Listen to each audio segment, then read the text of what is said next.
You're tuned into All Too Real 2. Be sure to subscribe, download, share the show with a friend, and stop by all2real2.com for our social links, Patreon, and TeePublic store info. Hi, I'm Chris. And I'm Jeremy. And I'm Fergal. And we're from Movie Smash. Comic book movies are having a golden age right now with the MCU. Movies based on comics aren't necessarily a new thing, but they're a big thing. Join us every other Tuesday on Movie Smash. We explore these movies and find some hidden gems. Every other week, we revisit some of the best. And some of the worst movies based on comics or graphic novels. Was Green Lantern as bad as you remember? Heck no! Is Time Cop the most accurate time travel movie ever created? Absolutely. Was Mystery Men way ahead of its time? Should they be revisited? Should they be forgotten? Join us on Movie Smash and find out. Listen wherever you find your fine podcasts.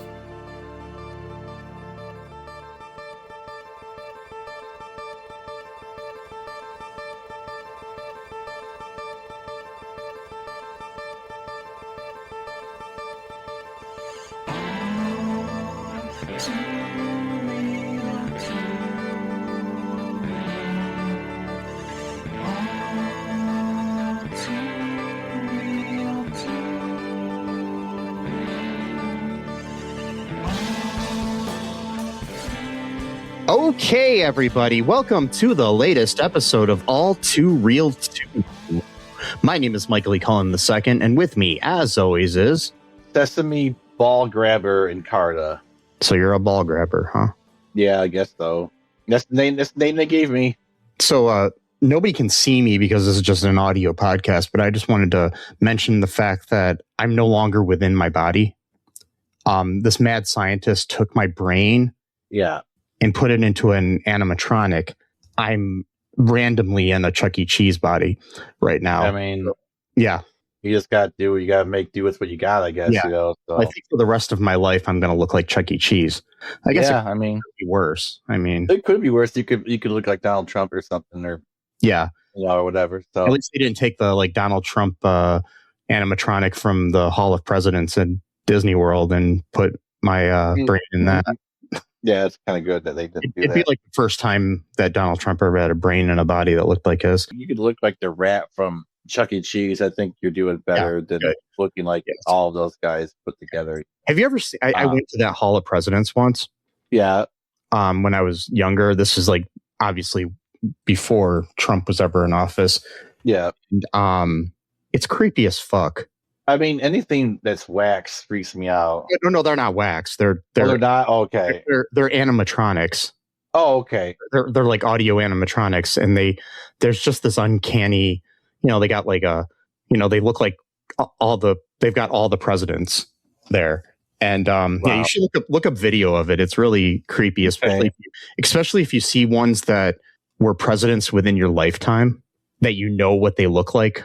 Yeah. It's just that uncanny valley sort of thing. Like, it's like, it kind of looks like Trump, but it's not quite there, so it's just kind of weird sort of thing. There's a whole psychological thing too about why people are more disturbed by things that look close enough to the real thing as opposed to something and the reason why I think is because humans are kind of wired to try to see through deception. And so, like we see a dog, we know a dog's not trying to impersonate like a human being or whatever. But if you see something that looks sort of human, then it's kind of like freaks you out because like, what is this thing? Why is it trying to look like me? Kind of thing like that. And it's interesting. Yeah, it's why in video games and stuff, when they start to get more and more realistic, it's kind of creepy. Yeah, I just don't like. That's why I don't like new modern games. I think at a certain point, when you made the graphics so good, because like the whole point of video games was like a power of like imagining to some degree, and I don't think they've gotten quite to the uncanny valley aspect. But they've gotten pretty close though. I think they're holding back on it enough to make it where it's not quite uncanny and it's an animated person. In most of the video games, I don't play video games, so I don't know, but most of the clips I've seen online and stuff from modern video games, of course they're going to look better than Mario and Sonic and shit, but whatever. But it's okay. I'm living inside of a rat body. And I like those old games. You know why I like those old games? Why? Because a lot of them were released between the years 1985 and 1994. Oh, wait a minute. What else happened in 1994? Well, Great segue. 1994, a lot of great movies came out in 1994. Yes. Wasn't that like the year that like Pulp Fiction or something came out and all these different ones? I don't know, maybe around that time. But yeah, then there was this movie called Tammy and the T-Rex. Yeah. Yeah. So there are two different versions of the movie out there that you can watch. Oh, really?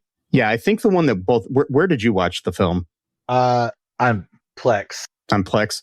Yeah, because there's one that's really gory, and there's a PG-13 version. I watched the one with a lot of gore. Yeah, I mean they both have decent amount of gore. The one I saw was the PG-13 version. It was still. Well, I don't know what's the difference. I mean, I saw gore. Yeah, there's like 6 minutes added of stuff that may help it. So, but the plot's still the same. So we're not going to be on different pages here when we talk about it. Luckily.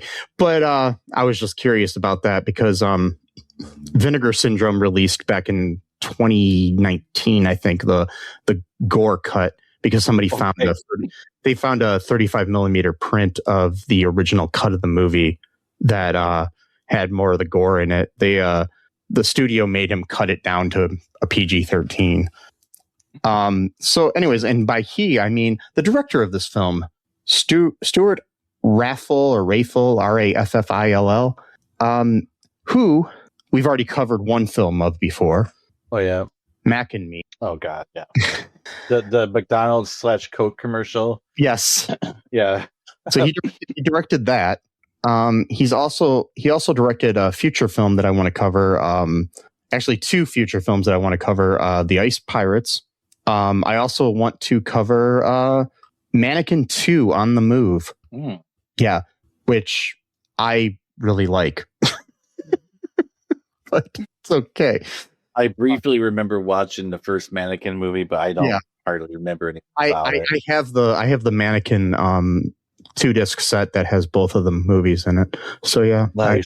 Yeah, I've watched them both several times. I'm a big fan of the Mannequin films for some reason.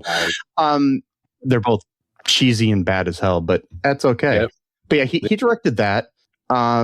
He's also directed the Philadelphia Experiment.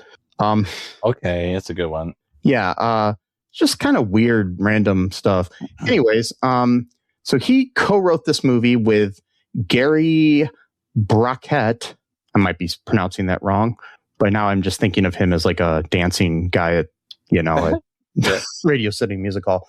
Anyway, he's known as an actor, director, and other things. He's only written two things: a short film called Deceit, and then he wrote Tammy and the T-Rex. So yeah, but he's like directed different things, like I don't know, bunch of bad shit. Yeah, but so, and this film stars a young Denise Richards as Tammy, aka Tanny. I'll get into that in a minute. Theo Forsett as Byron. Paul Walker, a young Paul Walker, rest in peace, as Michael. Ellen Dubin as Helga. Terry Kiser as Dr. Walkenstein. George Buck Fowler as Norval. Andrew McRanus as Taco McParker. I don't know. Anyways, what? That's a character's name. Okay. All right. We've got Ken Carpenter as Neville. John Franklin as, I kind of listed as Bobby, or no, as Bobby. Yeah, we got George Pilgrim as Billy, who's the bad guy. Okay. John Franklin, who people may know from Children of the Corn when he was a kid. Nice. We've also got Sean Whalen as Weasel. There are two people that I'm friends with on Facebook in this movie, both Terry Kiser and Sean Whalen. So, yeah. So if you guys are listening, thanks. There's a J.J. Saunders as Sheriff Black. Yeah, he's a black sheriff, and they named him Sheriff Black. Yeah, there's this is also the first movie for Poppy Montgomery, who went on to be a decent star as a Party Girl #1. Also, an interesting the pizza boy in this movie is played by Efren Ramirez, who played Pedro in Napoleon Dynamite. Yeah, in his first movie. So, yeah. Wow, that's great. So, the Internet Movie Database logline for this film is: an evil scientist implants the brain of a murdered high school student, Michael, into a Tyrannosaurus. He escapes, wreaks vengeance on his high school tormentors, and reunites with his sweetheart, Tammy. Kinda, yeah. Yeah. The tagline for the poster of this movie was, "He's the coolest pet in town." Not a pet. No. What? That's on the poster that they have on IMDb for the movie, and I'm just Doesn't make any sense at all. But okay. He's not like he got his brain to like a dog or something like that. Like that doesn't even make any sense. Like what? I don't know how many people have a Tyrannosaurus Rex as their pet, but I know. Like animatronic one at that point. Yeah, too. exactly. It's not even like living. So, initial thoughts on this movie?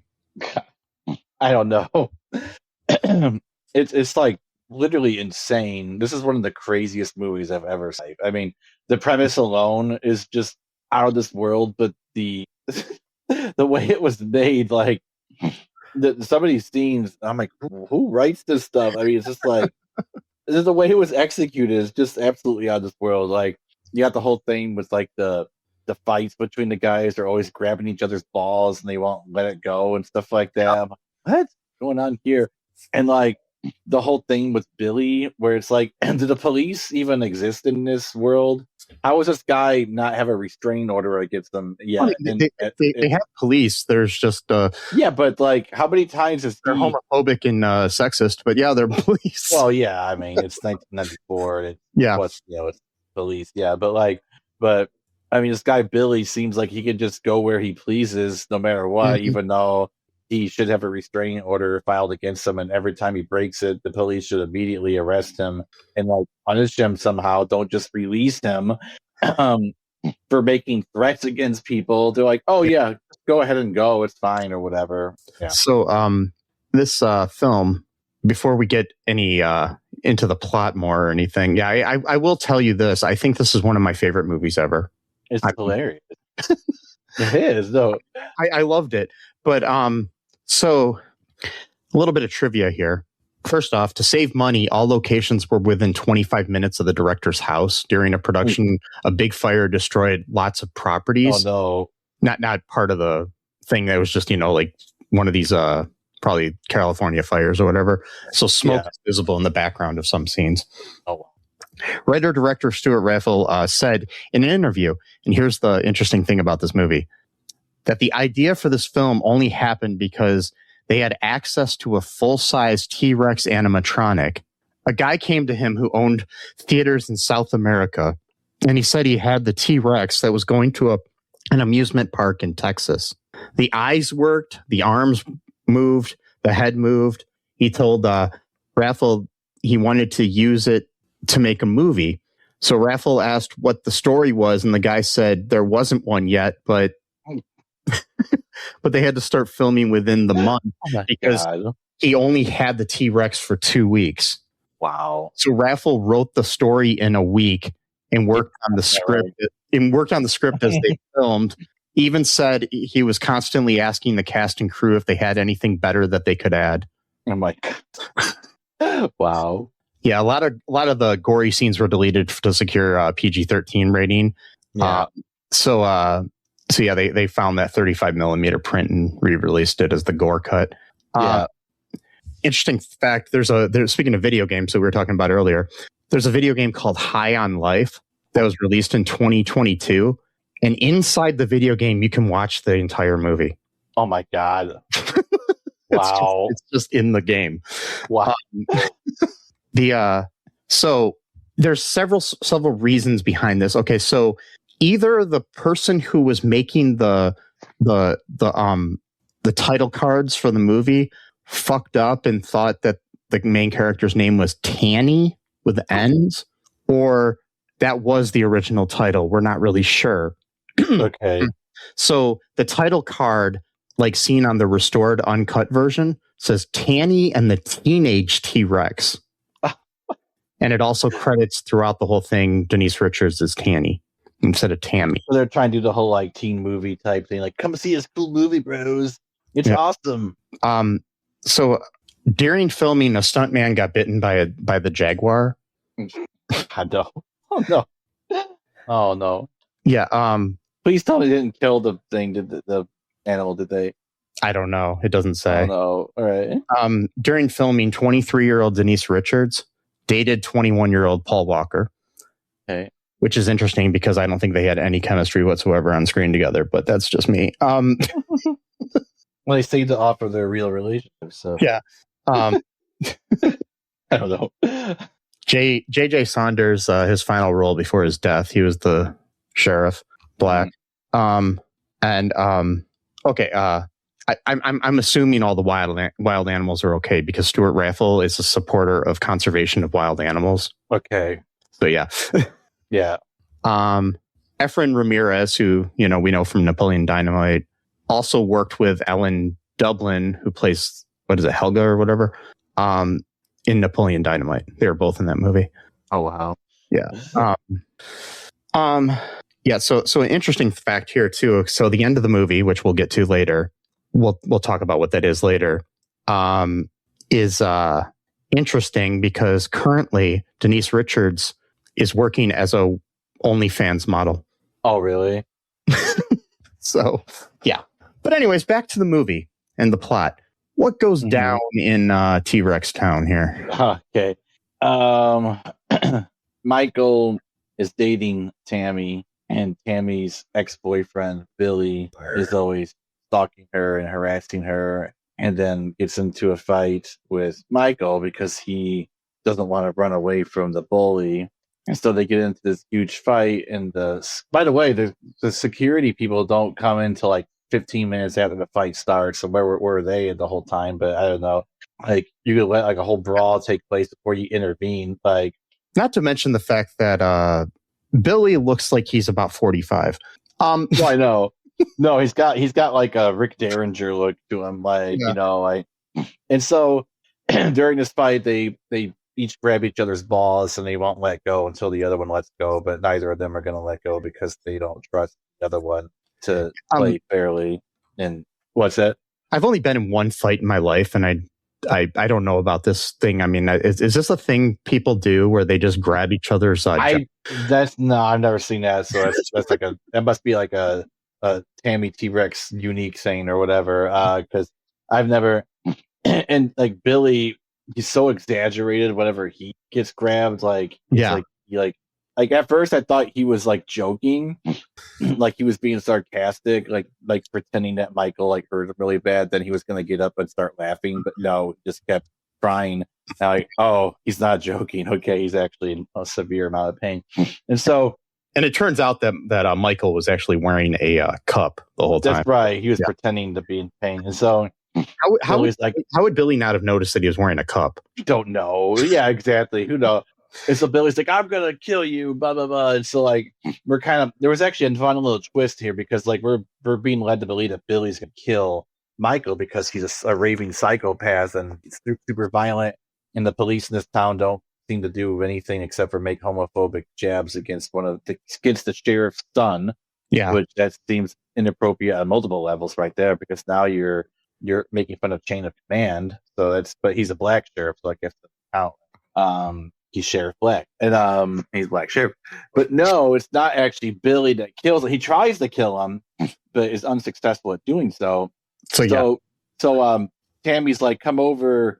I know I told you not to come over, but I want you to come over now. So he comes over, and then he's like, just come through the window. And then one of Billy's like pseudo girlfriends, basically just like sex objects, are driving by the house, and they're like, let's call Billy. This is going to be great or whatever. They see him climbing through the window. And so Billy and his gang show up, break into the house. Yeah. So they don't get charged with breaking and entering or committing violence or like. Plus, I have a problem with Tammy's parents. So yeah. The mom's like, should we call the cops? And it's like, yeah, no, I'll take care of this. Yeah. What are you talking about? And then, you're not gonna, and like 30 people it's like a home invasion, and like 30 people just come into your house. It's like, what the fuck? And you start breaking shit. You break down the door. So breaking and entering, causing damage to property, threats of physical violence. And then how is this guy not in jail? Like, I don't like. Is like his dad like the prison warden there or something that we don't know about? I think that he just time that he was in jail or something, and then he got out. Yeah, but not really, because how can he keep getting out if he's doing this stuff all the time? I mean, like, I don't know. And then we don't even have a backstory as to why they even in the first place. Why was she even with the guy that was like this psychotic and violent? I mean, like, I get like girls go for the bad boy sometimes, but there's a difference between a bad boy and like an actual like violent sociopath. Like you know what I mean? Who's like breaking into your house every day and like threatening to kill your boyfriend and stuff like that. Like a little bit different, but yeah, there's a major difference between like Dylan on 90210 and what this guy's doing, you know? It's just like... Yeah. And so he's like, I'm going to kill you, blah, blah, blah. And so they chase him down. They beat him up real bad. You think like Billy's going to kill him, right? He's hitting him with a baseball bat. He's like, oh, he's just going to beat him to death with the bat. No, not really. And so they take him into, this is how absurd and fucking crazy this movie is. So whoever wrote this has to be like kind of a psychopath too, because like they take him to a wildlife reserve. They cut open the chain links. Billy says like, I'm not going to actually kill you this time. I'm going to let you go. But if if I ever see you again, I'm actually going to kill you for real. And then basically they just leave and just let the wildlife take care of him. And so, a lion tries to get him. He climbs up the tree, but then there's a panther right up the tree. So he's like, fuck, I got to get up the tree now. And he gets down. A lion mauls him. But he's not dead yet either. So that's a double fake out. So we're like, oh, Billy's going to kill him. Oh, no, Billy's not going to kill him. He's going to let the lion kill him. Then the lion doesn't kill him. So who kills him, Mike? What's the big reveal here? Like, go ahead. Sorry, I didn't mean to interrupt you. I was just going to say, I think it's crazy, too, that all these people, like, they're in their cars and they drive right into this animal sanctuary. And they're, like, driving, like, quite a while into it before they drop them off. And they're like in convertibles and they're in a convertible. Exactly. Like why didn't the lions or tigers or whatever eat the Well, I've seen, for some reason, like I've been safaris and stuff, it does seem that they do kind of leave people in cars alone for the most part, like if they're driving at least. Like, I mean, if you stop, they might like investigate, like, what the fuck is this thing? It might like try to attack you. But if you're driving, it's still not smart to be driving in the middle of the night in the convertible in the wildlife reserve. By the way, what kind of reserve where all you need is some bolt cutters to get in to get into it? I mean, I know it's the 90s, but come on. You think there'd be like a security on duty or something, Well, there was later on, but he showed up like way, way late. Yeah. And so he's not killed by Billy. He's not killed by the lion. So we're like, well, who is going to murder this guy? Like the lion that puts like the stunt man's head in its mouth, like for real. Like I'm watching that scene and the frickin' guy that's obviously not Paul Walker has his head inside the mouth of this lion. But yeah, he like bites the guy's head. Somehow doesn't die from that. Somehow the guard comes and shoots the poor lion, kills the lion for being a lion, essentially. So if anything, Billy now should be charged with killing a protected animal class. So that should also come with a hefty prison sentence right there for that. So he's responsible now for the death of an innocent lion who does what lions do and hunts things. And in the jungle, the mighty jungle, the lion sleeps tonight. So it's not the lion that kills him. It's not Billy. So who kills him? What the murder took place here? What? He ends up in the hospital, and we meet his drunk uncle. Yeah, exactly. Literally. Yeah, and it's not like a funny, Bobby Moynihan drunk uncle or anything from Saturday Night Live. It's a no. Yeah. It's like a neglectful person that's raised him since his parents died. Right. Yep. So we had met earlier.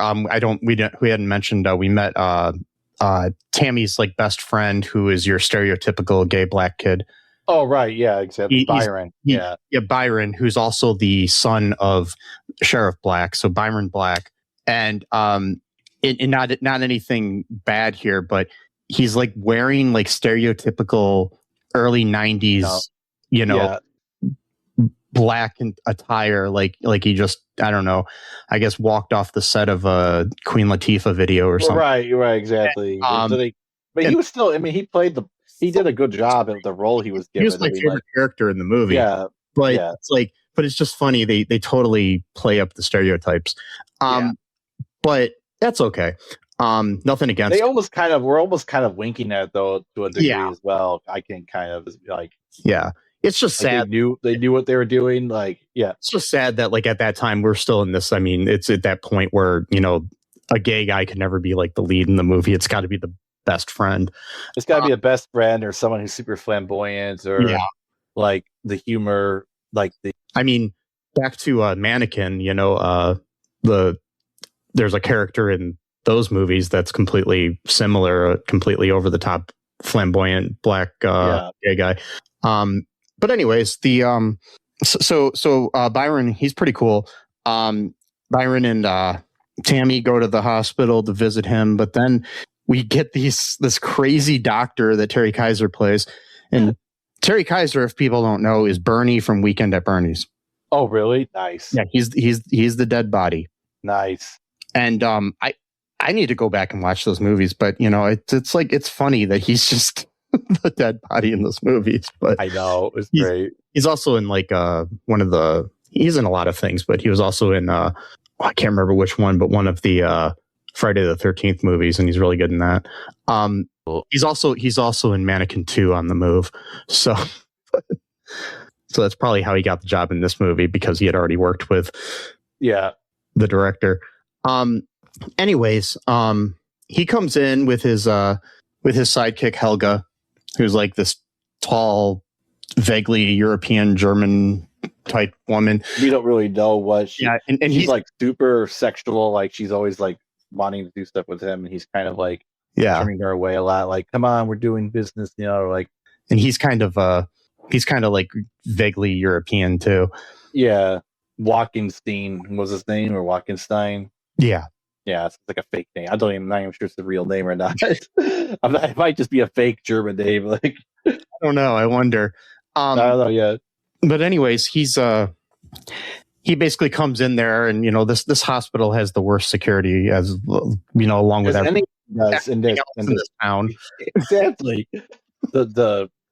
The school. When I type in Walkenstein, the only thing that shows up is immediately is seeing this movie. Is it? In the AI overview. It's probably not a real name. I don't think it is.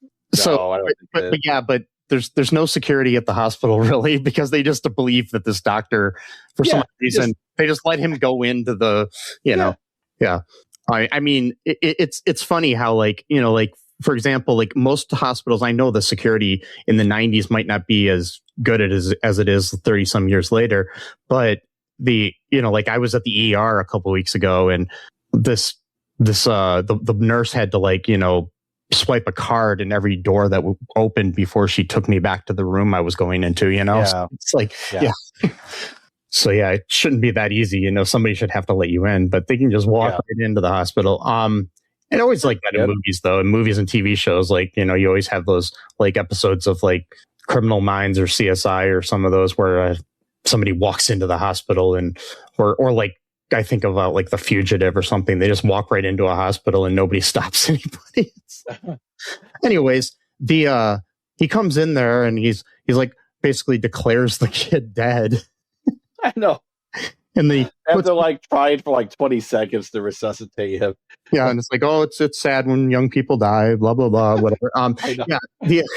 And so he puts the kid on another bed on a what do they call those, like a gurney or whatnot? I don't know. Gurney, kind of like something like bed that. With wheels, whatever they're called. I think it might be either. Yeah.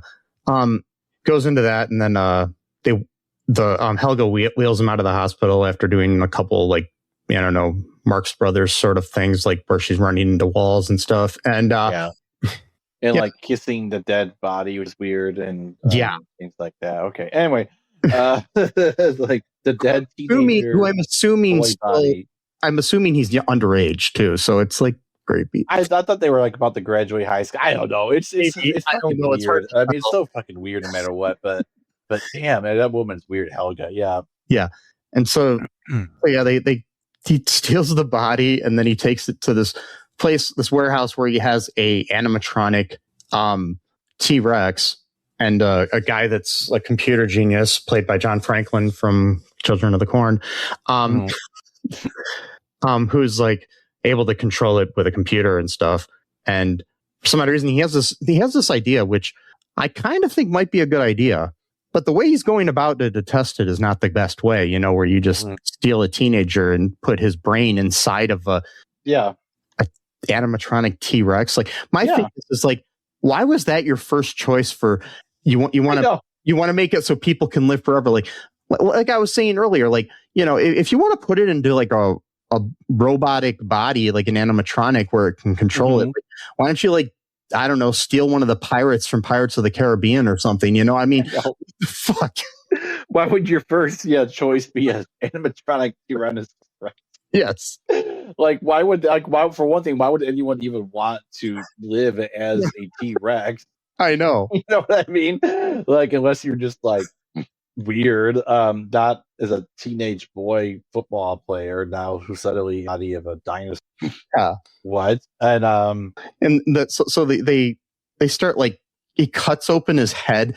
And they don't even use anesthesia on the guy. They had already, like, you know, basically gave him some kind of knockout stuff that didn't really work. It didn't really work. He punched him. Helga just keeps punching him to knock him out, but then they take, like, what looks like a jigsaw that you know got out of Grandpa's garage or something, and they you know, like, apparently it worked. He didn't wake up, so I guess they finally did it. Were successful in not making them wake up again. And they cut. It was so gross too. I know, cutting open his head. Ugh, I had to look away from it. I know. And then I can't watch that stuff.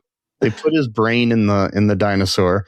Which, again, how is the brain? How does it have sufficient electricity?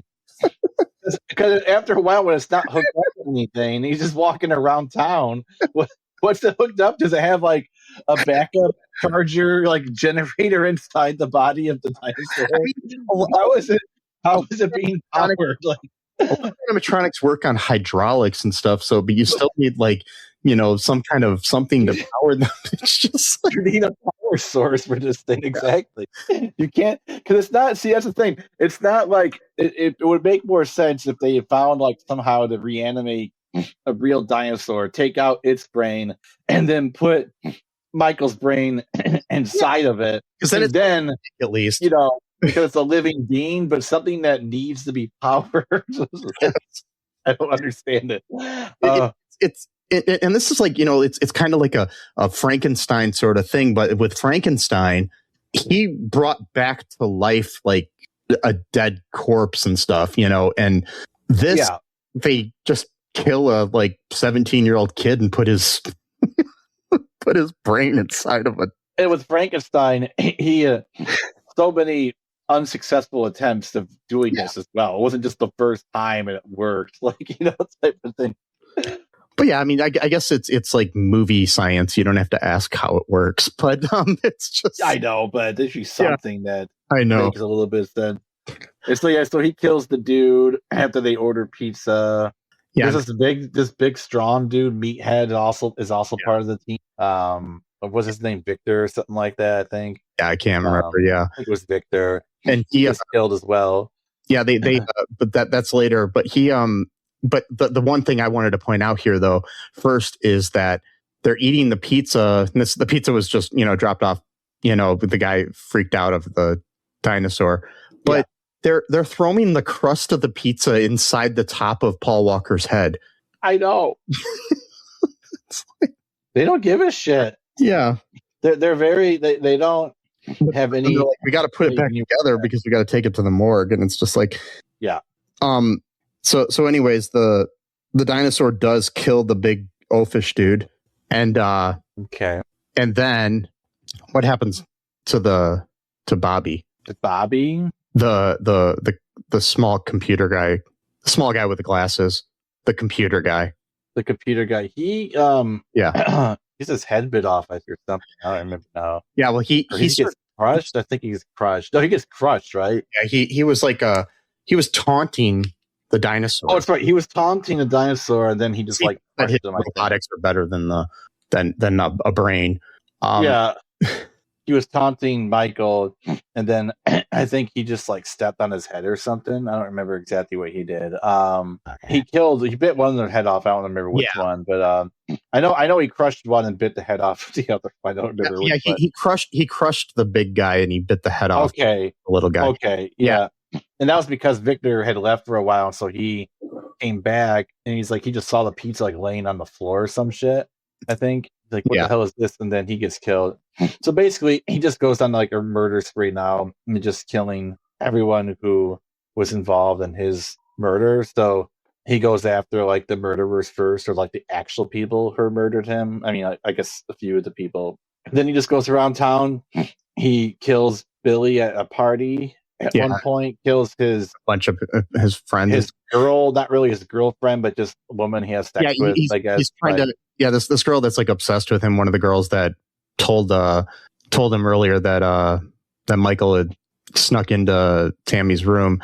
Yeah, basically like I will say this though, it was a surprising for 1994, whether it was intentional or not, surprising aspect of body positivity in this movie, because at that party there's a guy who, for all intents and purposes, would be considered overweight by our society, is dancing with these girls.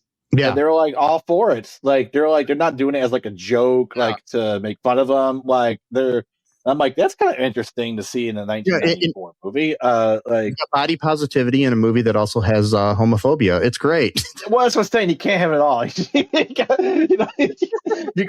You always have to like have one to counteract the other, right?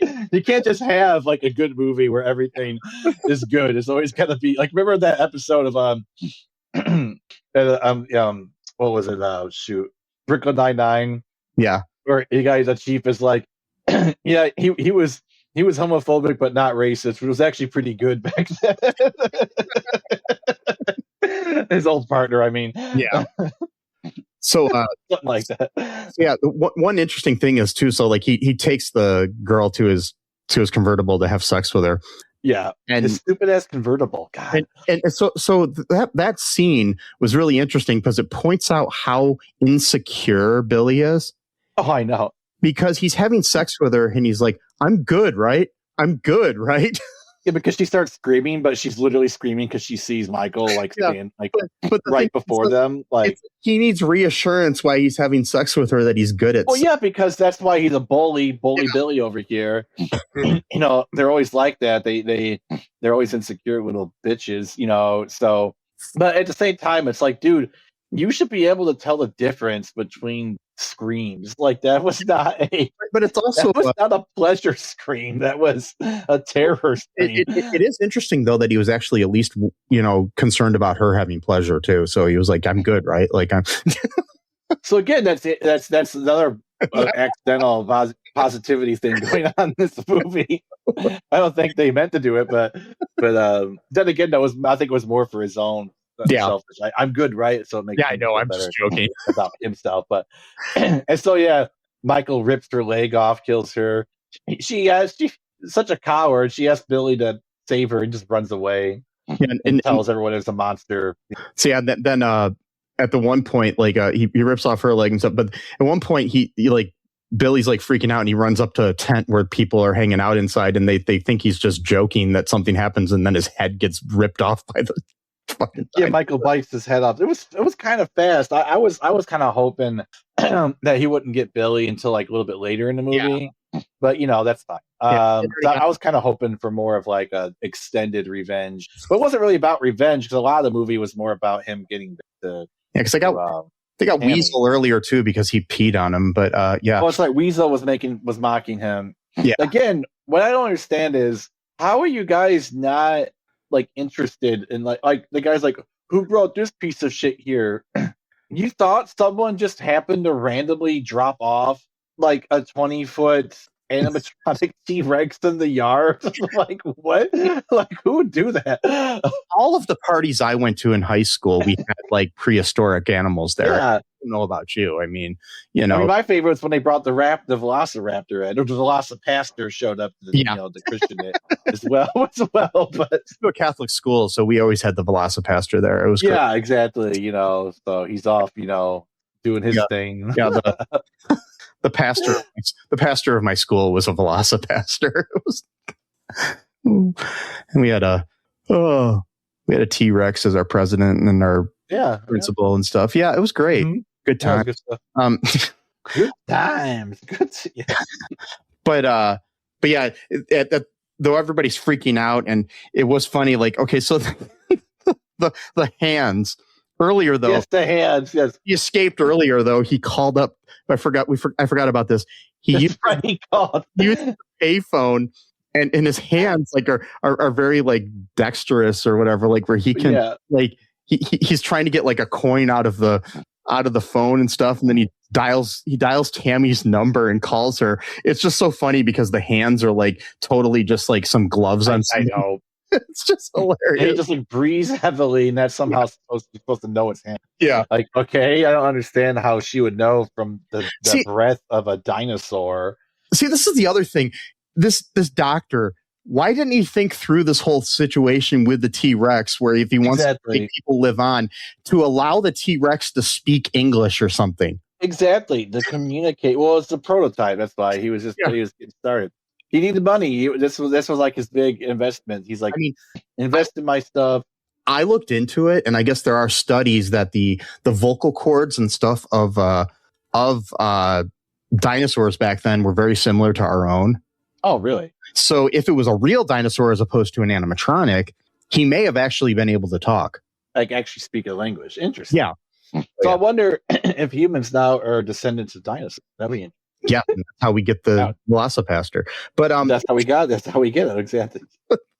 If we get the Velocipaster not from some crazy ritual. Yeah. And so my favorite though is when at the party he picks up Byron because he's Michael. He recognizes that money. It's not a case where it's like he wakes up with amnesia and he doesn't really know who he is. Like he knows exactly who he is. Like he just happens in the body of this animatronic dinosaur now. And so he lightly picks up Byron and then brushes his shirt off. Yes. Like, and he's like, "Thank you." And he runs away. Like, what the hell? Hilarious. Can you imagine though if that happened to you? Yeah. You see a dinosaur attacking and killing people at a party. You're laying on the ground. You think the dinosaur is going to kill you. Instead, it gently picks you up with his feet, brushes off your shirt, and like cocks its head to you. What the hell is going on? It gives you a look like, "Hey, dude, I know you." Like, what? It's like, what is happening here? Yeah, and so he's like, goes tells his dad. Turns out the sheriff's his dad, and he's like, "It was a dinosaur." And he's like, "Come on, Byron." He's like, "I'm telling the truth." And then like you got the homophobic cops in the background going, if you drop something, don't bend over."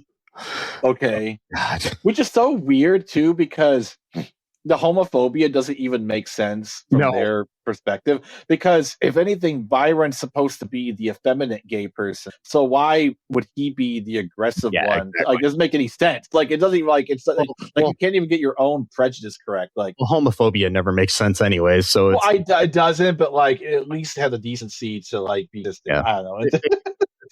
Bigots never have consistency or make sense. Not really. It's like, actually, if you do, but what makes it even more terrifying is when they're like, using a lot of research into your racism. Like, those are few and far between. But yeah, they also like the cops are like eating while they're looking at dead bodies. I know, that's the other freaky thing. What? Why? Yeah. Come on, like, don't do that. And then they like use a stick at like, I think it might be Billy's head or something like that. And like, is that his nose? It was just so fake. It was obviously fake. Like it was like this material looks like plastic or some kind of bullshit. I don't remember what it was, and finally though, he finally hooks up with Tammy. Finds her, and it's heavily implied that they somehow had sex, which I don't understand how that would work. Yeah, that's later on. Like first he goes to her house and then takes her out of the window. And this is midday. Did no one Did no one in her neighborhood notice a dinosaur walking down the street and abducting a girl out of her window? This is like the town in that one movie we watched where it was like, where was it? Basically, I can't remember now what it was, but it was like they just like had no like the police did like nothing. Yeah. There's no like they're just like you call the cops and they just like whatever. I want to mention to our listeners, if you happen to hear any like noises and like booms and stuff in the background, nobody's being shot or anything. This happens to be the week of July 4th that we're recording this, so there's people lighting fireworks outside my apartment. Oh yeah. So yeah, they'll probably start doing it here too a little bit. Yeah, they've been doing but like doing it all night since around 9:00. So yeah. And so when they get Byron, he's like, oh, they had sex, and someone says, how do you know it was the way she's walking? What does that even mean? What? It's like, so what you're saying? The dinosaur somehow was able to do stuff like this brings up many questions for me. Many questions. Like my first question, and maybe the most important question, is: does the animatronic dinosaur have a dick? That's what I'm starting to wonder. Probably not. But even so, how it would be so dangerous to even attempt something like that. When you're the size, you're a beast, the size 20 times, 30 times the size of this skinny girlfriend of yours. I wouldn't do it personally. I'd be like, no, that's too dangerous. But apparently she was willing, so it's fine, whatever. I mean, every time I've never had sex with a woman, so I'm just going to let you know that. When you're a dinosaur? Yeah, anytime I've been a dinosaur, I didn't have sex with a woman. I mean, that's probably the safest bet. So I think you're. And I think anybody listening, if you ever become a dinosaur, don't have sex with your girlfriend. Yeah. Unless she also becomes a dinosaur. If she becomes a dinosaur, also an animatronic dinosaur as well. Yeah, it should be fine. I don't know because the science is not there yet, really catching up. But we'll see. I have so many biological questions that I just don't really want to get into, but I'm just so many. It's a minefield. It really is a minefield of questions unanswered and probably best left unsaid. I do think dinosaurs have penises, but I don't think animatronic dinosaurs usually have. I don't think you would, even if we're going to talk about like an expert. I'm not an expert on like dinosaur, so I don't. No, I mean, I think I'm guessing that even like the animatronic Donald Trump at the Hall of Presidents doesn't have a little mushroom dick. Yeah, I actually do now think I have an answer to the question, which I'm fortunate that I do. Okay, here's the answer. I'm pretty sure. So later on, when they escape, she's riding him like a horse, and then one of the cops goes, "Wow, she can sure ride." So she was riding the fucking dino. That's how they had sex. I'm certain now that's what happened, according to the pervert cop. Yeah, that seems to be what happened. And the fact that he's sexualizing a teenager is just kind of gross. But anyway, so I mean, it's Denise Richards. I mean, like it's and she was 23 when she shot the movie, but and then later on, she does like a complete striptease. So obviously, they wouldn't have an underage thing. I want to do that. Yeah, we'll get to that. But they wouldn't have an underage teenager doing a striptease. I would hope that they wouldn't do that. So then again, it was the 90s, so who knows? But I mean, was a Starship Troopers. That's right. There we go. Of course. Yes. This is post that Pretty Baby movie with Brooke Shields when she was like a little girl. So I mean, you never. Oh my God. Saying that's kind of gross. But anyways, I was born way before I when I first heard of. Hello. There was like, there's no way that could have happened, right? And they're like, no, it's real. And I'm like, no, it's not. And then like Brooke Shields actually like wrote an article or said like, oh, this was actually for real. Like this actually happened. Like it wasn't just some like edgy person like trying to be funny online or something like that. I didn't hear the beginning of that because you cut out. I know. I'm not sure. No, I was just saying that like I actually thought that like people were being sarcastic when they were saying that stuff. I had no idea that actually was true with the whole Pretty Baby thing or whatever. That movie, yeah. And then like I saw an interview with her. She was talking about it. I'm like, oh, it wasn't just some like edgy person like trying to make like an off-color joke. Like this was really something that happened just because her parents signed off on it, and somehow that made it okay. Girl, huh? She was in Playboy when she was a little girl. Wait, what? Yeah. Oh, I was thinking of something. Okay. No, I'm saying she's naked in that movie, but she was also they put her in Playboy when she was a teenager, I think. Okay, I didn't know that. Okay, that one's just a complete new one for me right now. What? I mean, rules in filmmaking and in magazines changed after that majorly. I would think so. Yeah, that would be. I have to look more into that, but I remember listening to this Lolita podcast and they're talking about that in there. So yeah, about the history of the Nabokov book. So yeah. I remember because she was doing an interview with Colbert, I think, and she also said they had her some like Levi jean ads at one point. Yeah, it was nothing comes between me and Levi's or something. It was a different jean company. Something I can't remember what it is, but yeah. Okay. Yeah. But anyways, so back to the movie. Fucking crazy. Yeah. The movie. So pervert cop is sexualizing who he believes to be a teenager, saying how great she can ride. This is on a T-Rex. So it's like, are you getting aroused? And for one thing, that's already like uncalled for right then and there. But also, you got the dinosaur aspect. So are you aroused for the one or the both? Is this like a thing? Like the whole scenario is what you're into? Yeah. Like, that's kind of weird, dude. Maybe you're the one that's, because you're saying homophobic shit. Maybe you got some like your own stuff going on. I think there's a lot going on in those guys. I think there's a lot going on in Norville's mind or whatever his fucking name, Norville. Even a real name. Anyway, yeah. Anyways, back to the plot. We've got so basically they take off and the reason that she found out that he was in the body though too earlier, we had like a charades scene between a dinosaur. Oh, right. Yes. She had like a bracelet that Michael gave her, and he keeps pointing to the bracelet and then to his brain, and then he's like doing this thing with his fingers where it's like rain and it rhymes with it. Sounds like it. It was just finally gets it. Yeah. It's just so funny that she was able to actually even understand that, and she was like, Michael's brain is in your. It's just like, it didn't even take that long to do. Same thing happened with Byron. When like Byron just like immediately believes. It's like he's like, I know because he picked me up and brushed my shirt off. Yeah. So therefore it's Michael. It's like, what? That's a pretty big stretch. So they also have like a funeral for Michael, and the dinosaur is there watching and everything. So then they have a scene where they go to try to find a more suitable body for him. Oh my God. Like a human body. They go to the morgue. Yeah. And it's like this scene where they're just like trying to try on bodies sort of thing. It's just like this stupid. It's so creepy.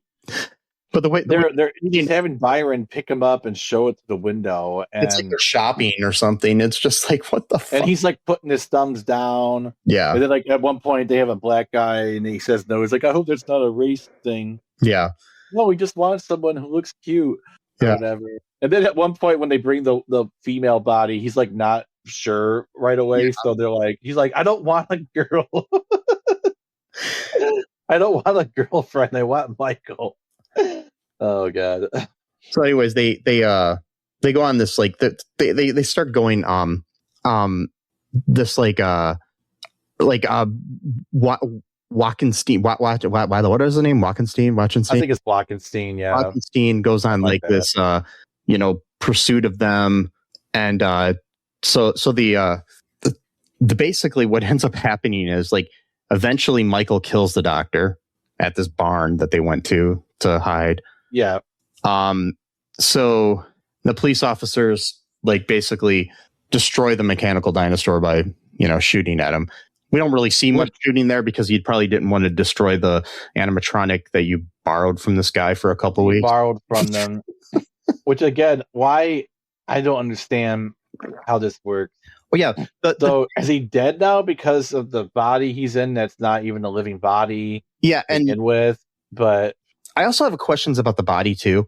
Earlier at the funeral, the dinosaur's crying. Did they put tear ducts in the body? In the right, exactly. Wait, exactly. Well, that makes no sense at all. Like, no. How does he have animatronics? Can't cry unless you make. How does he have tears? Like them to cry. Then later on, when they try to basically get him. He's like, "Oh, I'll give it a sedative," and they're like, "Wait, why would an animatronic need a sedative?" Yeah, and he's like, "Oh, well, it's a very new science. It's like we use these crystals." It's like, what? it's like jargon that makes no sense. Just making shit up. Like, it's very, very new. Like, it's just like, but anyways, they basically, you know, after he kills the doctor, the police officers basically destroy the animatronic, and so he slashes him in the stomach with his talons or whatever. You know, my thing is like, should they arrest the brain because it just went through and killed a bunch of people? Yeah, but it killed its murderers. It's okay. Like, and it's like it's a whole unique situation. I don't think. To be fair, Billy didn't kill him. He just left him. No, Billy tried to kill him though. Yeah, I'm just saying that counts for something. No, Billy thought that the lion was going to kill him, so that wasn't. Mm-hmm. He didn't think. At least as far as I know, he didn't think. Unless maybe he did know that the security guard was like going to be there soon and would just shoot the lion anyway. Which again, though, that still means you're now responsible for the death of a wild creature. So that's also a very hefty crime there. So So then we end the movie with the weirdest fucking scene I've ever seen in a movie. Yeah, what was this? I mean, so Tammy has Michael's brain in like what looks like a punch bowl. I guess. In her childhood bedroom. Yeah. She goes up there past her parents, and her parents seem to know that, you know, their daughter has her boyfriend's brain in the bedroom connected to a computer and a camcorder, so he can see her somehow. And he can talk now. Yeah, it could talk now. But who gave him the computer? He said the analyst. Who's the analyst? We don't know anything about this person. Yeah. And and I guess he can drink too, because and she's a teenager and she's got alcohol. Which is weird. She pours alcohol. I guess technically, since the brain alcohol does affect the brain, maybe pouring it on the brain would do, I don't know if it would do anything. But I mean, I don't drink, but I think what I'm going to do later is cut open my head and just go buy go buy some rum or something and pour it on my head. Anyway, so that's gonna hurt real bad. That's the other thing too. Why is it not hurting? Because the pain is from the brain center. And the brain's just out in the open. That's what I'm saying. It's like in the punch. That's what I'm saying. How is he not in complete misery at this point? And then pouring alcohol on the exposed brain. Yeah. And he wants more. He's like, I can't give you more. Like, and then she does a strip tease for him in like a weird, you know. And where does she get this outfit? Where does she get this outfit? That's what I want to know. I mean, it looks like Emma Frost or something from the X-Men or something, but her parents just let her just do this, like they don't even ask any questions. Like, well, her parents are really stupid because they didn't want to call before 30 people came into their house. Exactly. Yeah, and they already know Billy is like crazy to begin with him. So and that's how the movie ends. Like, you got to get me a. Oh yeah, he starts literally sparking. Yeah, I was worried like the brain was gonna like really fry itself. That gives me other questions. Like, is he having an orgasm or? Well, yeah, I think that was what it was, or he's just really excited too. You know. Yeah, I don't understand. I don't think he's like, I need a body. You got to get me a body real soon. I can't take this anymore. And it's like, okay, I get that. Granted, it's Denise Richards, but maybe don't have her like tease you that way, so that you don't have to like worry about that. Like, you know, that could be a thing too, right? Like, just don't put yourself in a situation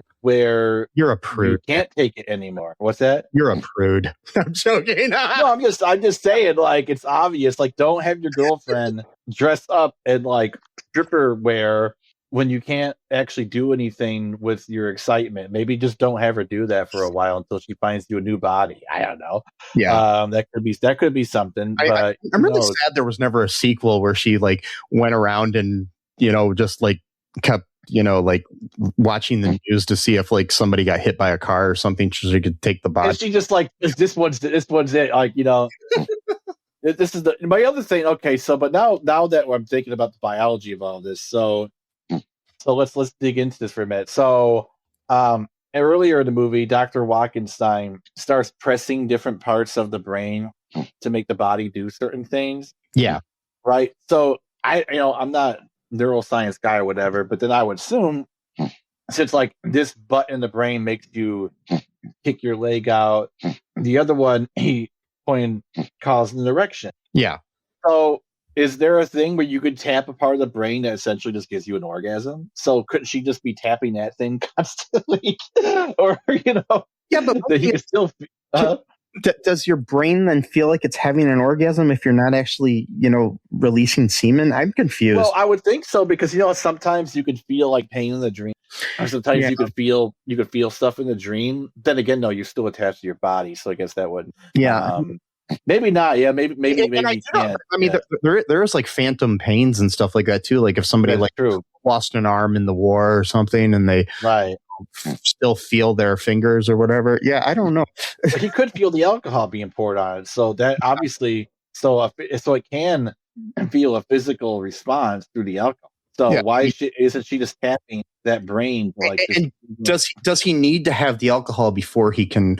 Anyway, I'm not sure. There's lots of unanswered, probably best left unanswered questions when it comes to the how the sexual relationships can exist between an animatronic dinosaur and a human woman and or loose brain. And if you're a scientist, you're listening to this episode.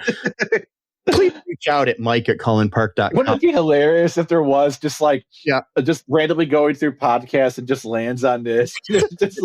Like this person's like in the middle of like their neuroscience PhD and they just want to take a break and they're like, "Can you just explain to me the science of Tammy and the T-Rex? How does this work? How specifically, how does the sexual stuff work between Tammy and the dinosaur? That's like the most important part of the movie. And to a lesser extent, just explain to me how an animatronic dinosaur cries.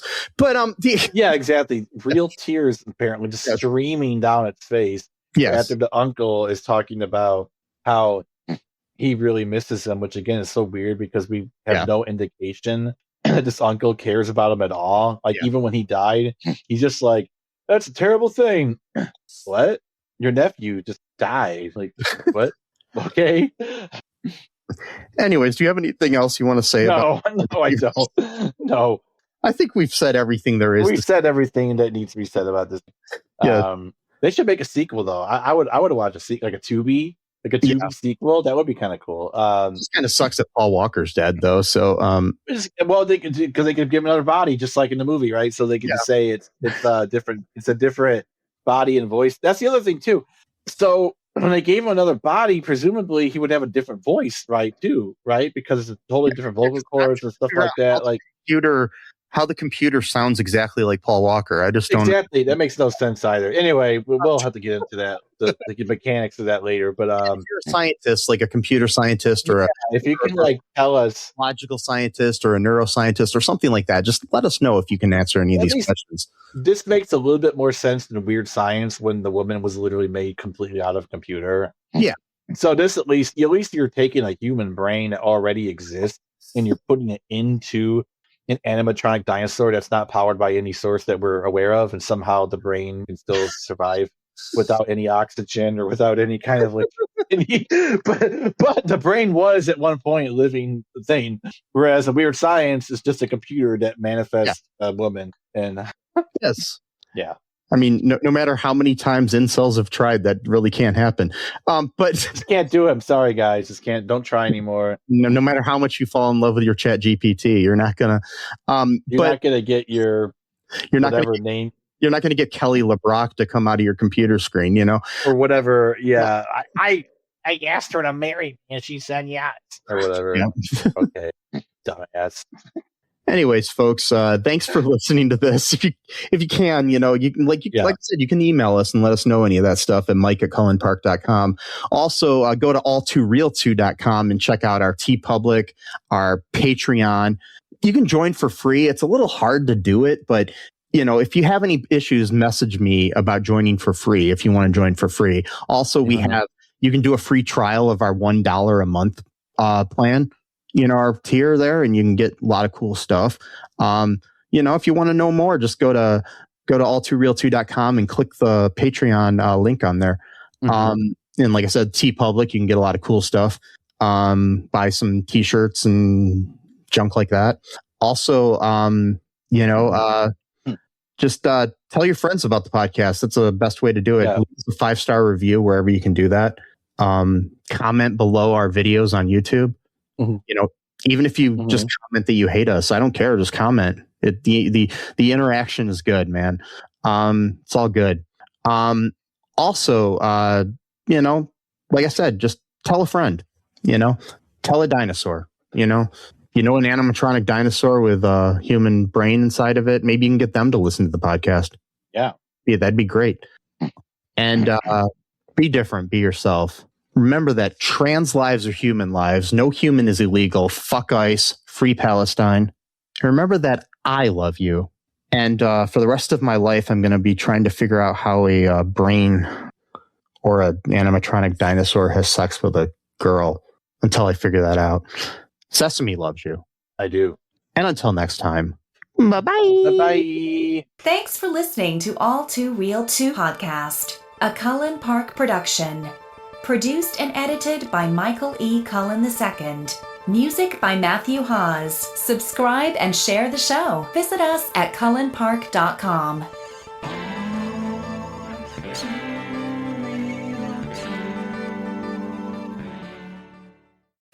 NFL football season is here, which means when you switch to Verizon, it feels like Touchdown! Because you get NFL Sunday Ticket from YouTube on us when you buy an eligible 5G phone on select unlimited plans, which means you can watch every out-of-market game every Sunday afternoon. And it's all on us.